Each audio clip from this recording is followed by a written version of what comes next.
again, try to imagine this, but you move this like half of this speed without the dash button. That's real heckin' slow. Yeah. Not even like normal movement speed? And then half of that? And then try to remember that a few years ago you find out there actually is a dash button in the NES version. You have to hold the select button to make it dash, though. That's weird. Yeah. Ah! Huh. This thing I've already killed a bunch of times. I guess I'll kill it again.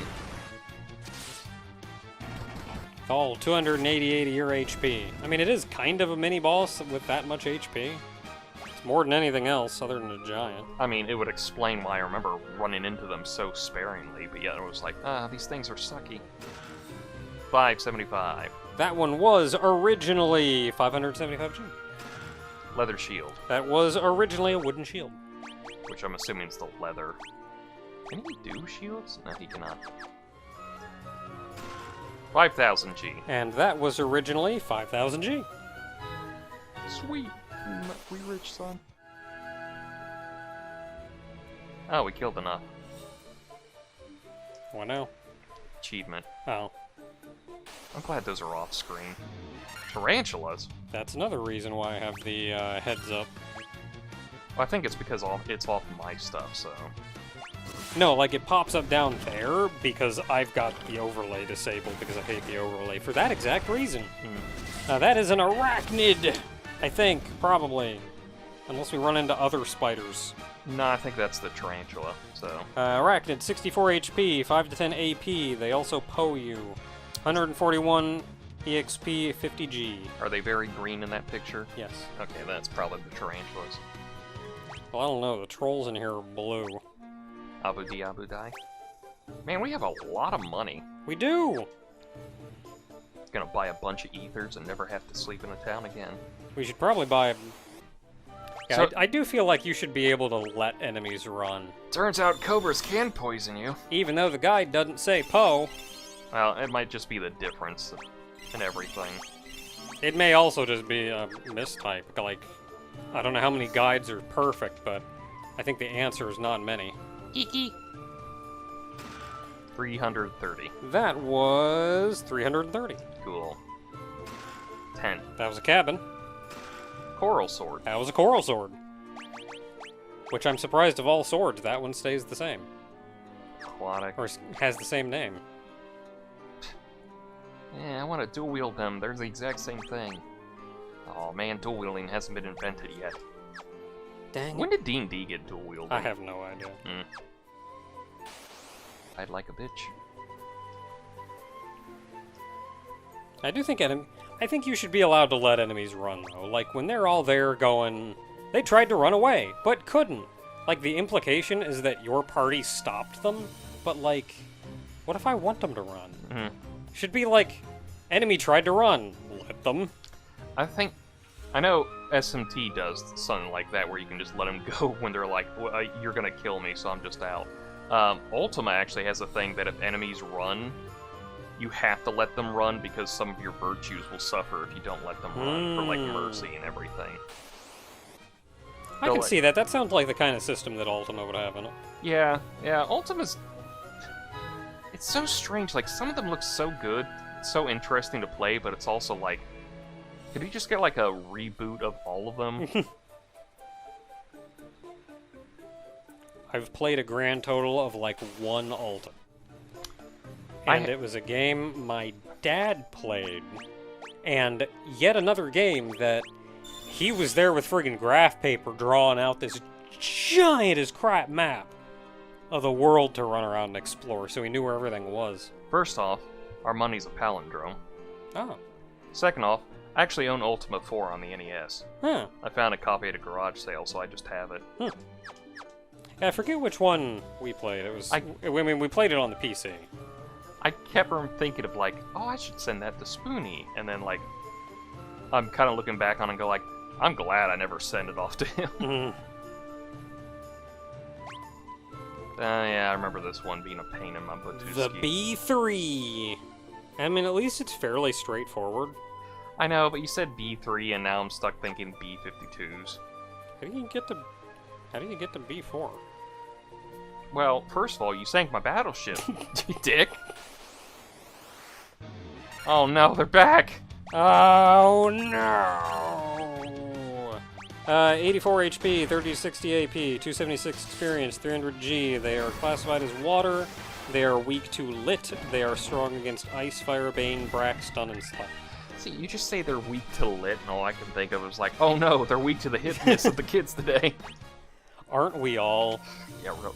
I think I hit something like that the other day, where I heard like some of the slang the kids say, and I was like, alright, I'm at the age where just nothing they say makes sense to me. And it's like, I don't know if that's the good thing or the bad thing. I think I've gotten to the point. That was a tent. Yeah, it's a sleeping bag. Yeah, I think I've gotten to the point. I'm gonna be honest, I was never hip with the kids. Oh. When I was a kid, I was not hip with the kids. Yeah, didn't it used to be cool? I was never cool. But it was definitely one of those moments I like... never knew what was popular. Oh, the ochre jellies. That's a new one. Yeah, these guys are a new one.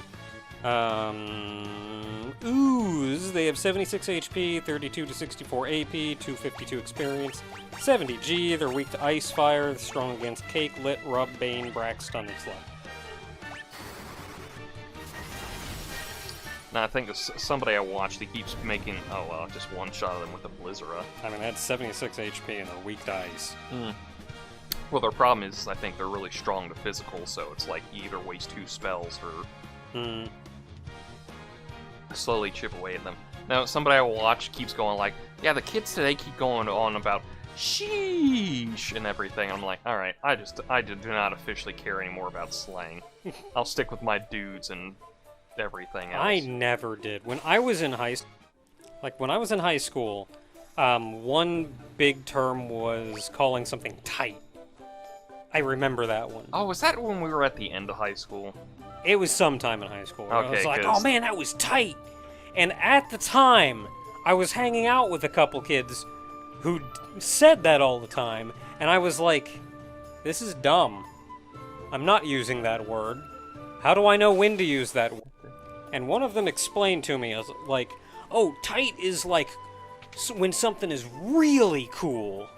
And I'm like, oh great, that means now I have to like classify. How cool is it? Is it cool enough to be called cool tight? enough to be? Does it reach that threshold of being tight? Because I can tell you, these monsters in a box, not tight. Especially when it's another Earth Elemental. Oh, why did I do that? It's gonna cast Blizzard. I was like, oh well, he killed him beforehand, so. You know what? I'm just not gonna be a cool kid. Oh no, there was definitely. Oh. The Golden Needle. I forgot this is the cave where they start too. That was a heal potion. Yeah, that was the Stona stuff. Yeah, I forgot this happens in this cave now. Can I see the enemy list? Previous page. I thought they started here. I don't see anything here. There's only a choice few things here that we haven't encountered already. No, I definitely remember. Well, let's just hope that nothing bad happens. Nancy about it. I'll be a negative Nancy all I want, Herbert. 3,400. That was 3,400 G.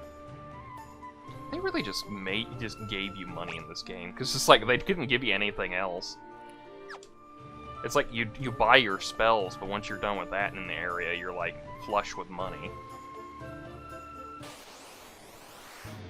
Oh, here's the rates. Hey, we were waiting for them. They were called Image. 86 HP, 22 to 44 AP. They snuh you. Or they could just die. 231 experience, 231 G. Classified as undead, weak to fire harm, strong against cake, ice, rub, bane, stun, slap. So there is nothing in there. Oh, there's a battle, I guess. That's the Earth Elemental. Oh, how did I guess that? Oh. Probably killed a bunch of these at this point. Pretty sure at this point how many Earth Elementals I've killed. The 12 Woods is very mad at me. I feel like the Earth is starting to get starting to lose some oomph.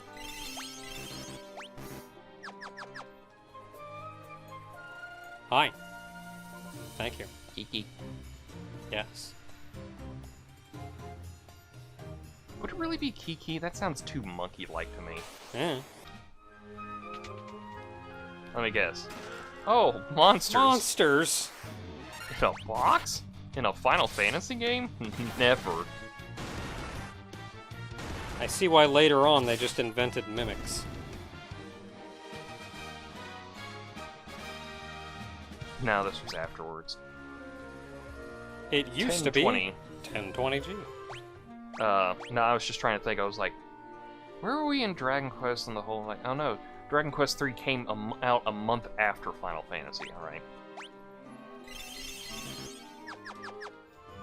Just legit a month afterwards, that's when Mimics first showed up in that game. Did we ever get... No, yeah, we've had Mimics.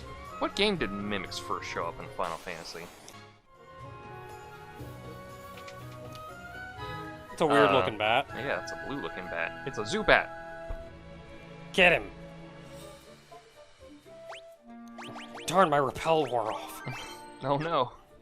I guess I'll have to battle a Zubat. Sure you're a vampire, you look more like just a bat. Well, he has to be a vampire, because instead of saying world, he said world. Oh, okay, yeah, that's the tell right there.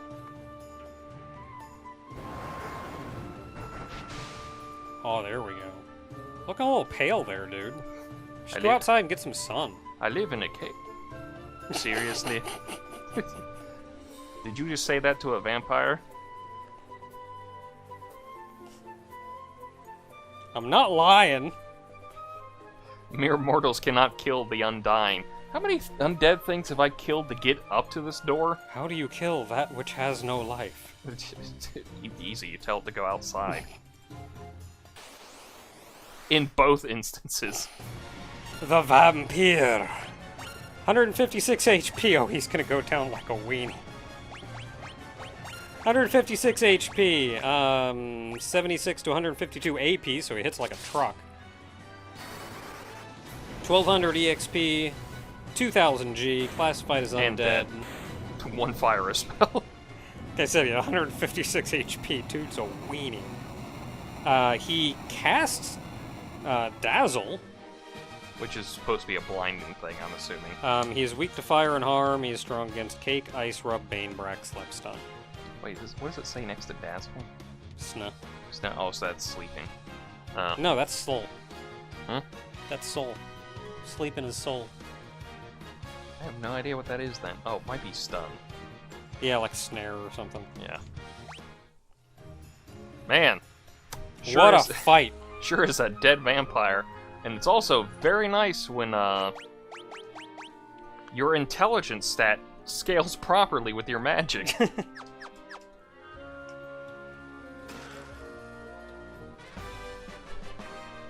I got a Star Ruby. And in the original game, that was a ruby. I know, shocking. There's an actual thing called the Star Ruby. This is what it's based off of. It looks really cool. We got another door back here. Yeah, and we can keep going, because there's a door here.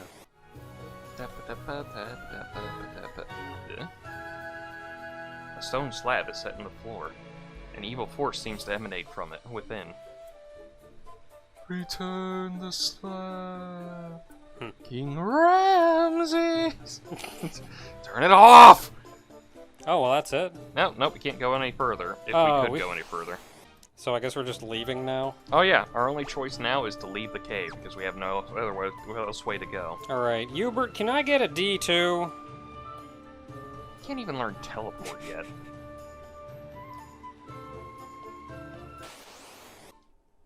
Oh, sun's bright. We made it. Time to take a nap.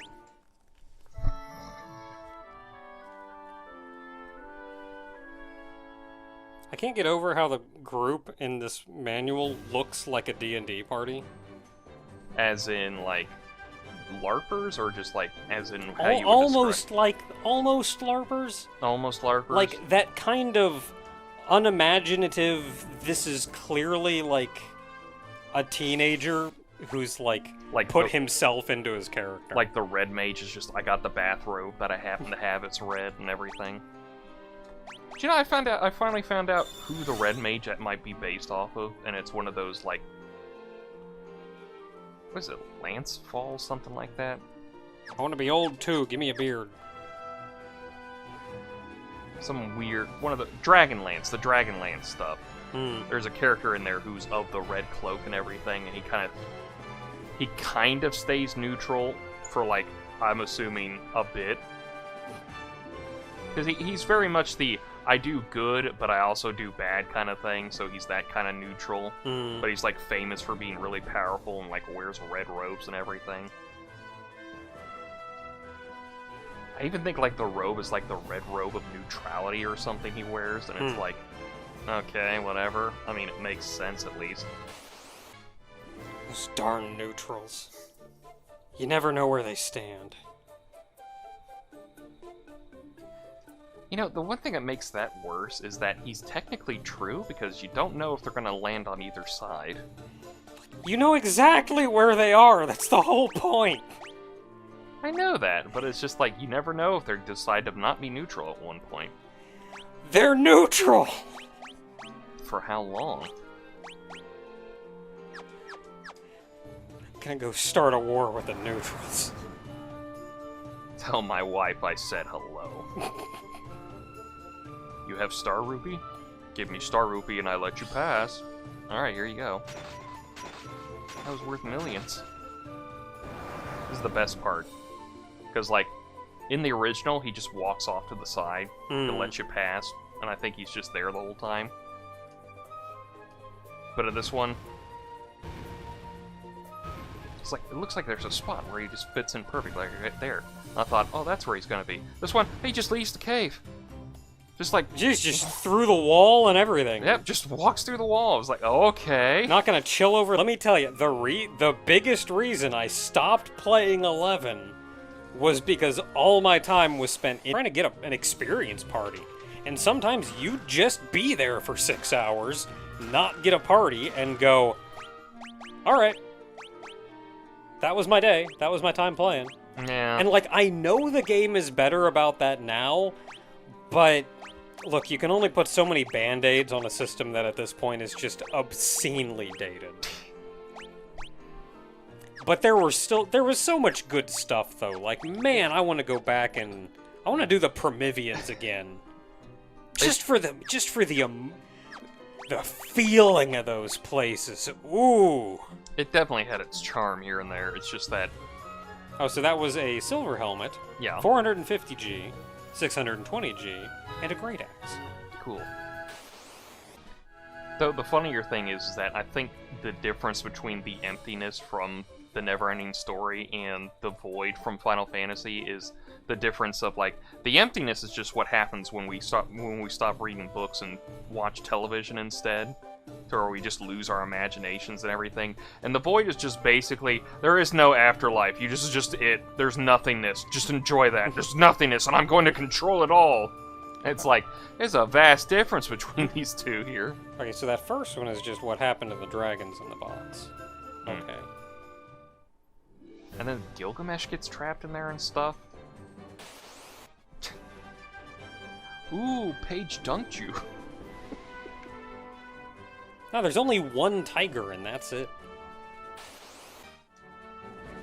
Okay, we have come this great distance. To the Sage's Cave. To see the sage. And his cave. We don't actually know why, we just kinda... This is all we can do. Did anybody tell us this was important? Somebody mentioned that, like, Sada lives on the... like... the western part of the island, so... Alright, well... or continent or whatever. Good enough for me. Let's go talk to him. Like, apparently he's supposed to be super duper smart, so... Hey there, smart guy. You son of a bitch! With your big old brain, we got a problem for you. Maybe you can brain this one out. Well, how could you tell? Because you're in my cave. Keep up with me. Ow, why was the... I have a helmet on. How did that hurt? I mean, yeah, at 150 HP, I should hope he wasn't the big bad. No, he was the big bad. He just died easily. Ow! Okay, that one hurt because I'm actually not wearing that good of a helmet. Like Edon and Hubert over here going like, Well, Hubert doesn't care. Hubert's just like... Hubert's kind of upset that we gave him the ruby away because he wanted to study it a little more, and then the guy just ate it, so he's kind of like that. Edon's like, I know how sages work, don't lip off to them. While Frank's like, not trying to lip off, but he gets hit anyway, and goes like, oh, what the hell? And then Raiko's like, cannot help himself, and he comes out with that cartoonish, like, 7 lumps on his head.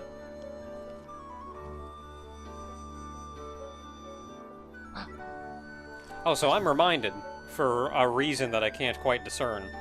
How I mentioned I asked very early on, are there like rows, forward and back rows or whatever in this game? Yeah. And you said there are not, and somebody in the comments said there aren't rows in that sense. However, the enemies do have a much higher chance of attacking the person at the top of the party list. Oh yeah, it's like that. It's the same thing for like Dragon Quest, where like the person on the far left is the most likely to be targeted by everything, and it works its way down there. Yeah, it's something like 50. It's something.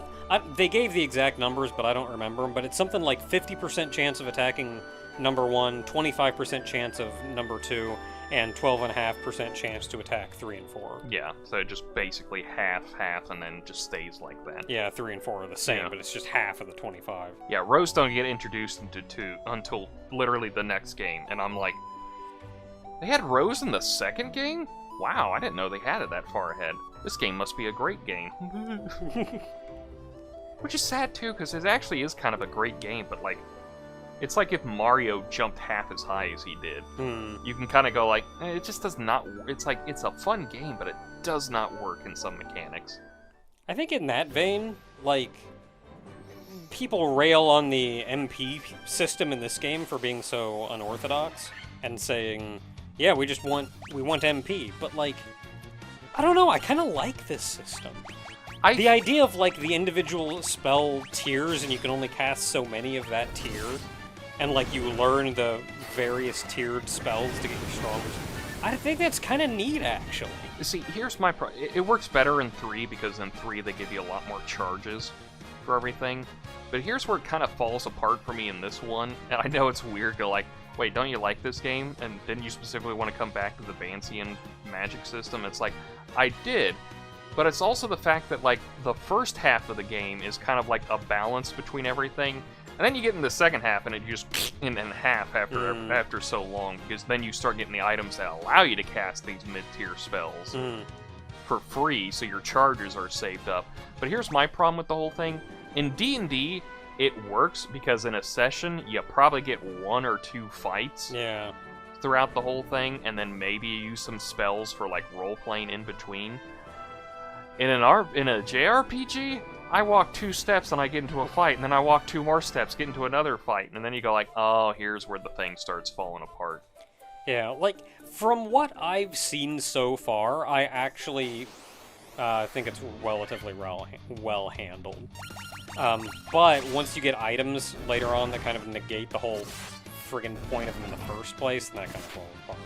Oh yeah, no, it's basically once we start getting those items, it's like, there goes the game's challenge.